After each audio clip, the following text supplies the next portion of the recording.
বড় মহেশখালীতে বাংলাদেশ জামায়াতে ইসলামী ইউনিয়ন শাখার তৃণমূল নির্বাচনী কর্মী সম্মেলন অনুষ্ঠিত। বাংলাদেশ জামায়াতে ইসলামী বড় মহেশখালী ইউনিয়ন শাখার উদ্যোগে অনুষ্ঠিত হল তৃণমূল নির্বাচনী কর্মী সম্মেলন। শুক্রবার ৬ ডিসেম্বর ২০২৫ বড় মহেশখালী বালিকা উচ্চ বিদ্যালয় মাঠে এই সম্মেলন অনুষ্ঠিত হয়।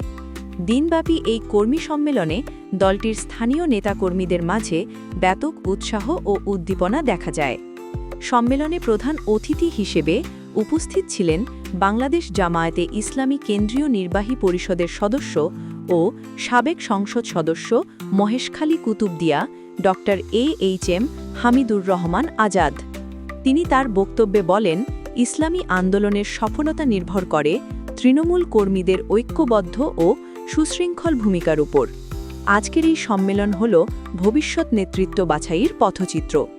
বিশেষ অতিথি হিসেবে উপস্থিত ছিলেন কক্সবাজার জেলা ও উপজেলা জামায়াতের বিভিন্ন স্তরের নেতৃবৃন্দ। তারা সবাই স্থানীয় পর্যায়ে সংগঠনের কার্যক্রম আরও গতিশীল করতে গুরুত্বারোপ করেন। সম্মেলনে সভাপতিত্ব করেন বড় মহেশখালী ইউনিয়ন জামায়াতের সভাপতি মুফতি মোহাম্মদ জালাল উদ্দিন। বক্তারা বলেন, বাংলাদেশ জামায়াতে ইসলামী সবসময় দেশের জনগণের কল্যাণে কাজ করে এসেছে। একবিংশ শতাব্দীর চ্যালেঞ্জ মোকাবেলায় রাজনৈতিক, সামাজিক ও ধর্মীয় মূল্যবোধে উজ্জীবিত নেতৃত্ব গড়ে তোলাই আমাদের মূল লক্ষ্য। সম্মেলনে ইউনিয়নের বিভিন্ন ওয়ার্ড থেকে আগত কর্মীদের অংশগ্রহণ ছিল চোখে পড়ার মতো। দলীয় গঠনতন্ত্র অনুসারে ভোট ও আলোচনার মাধ্যমে নেতৃত্ব নির্ধারণের কার্যক্রমও পরিচালিত হয়।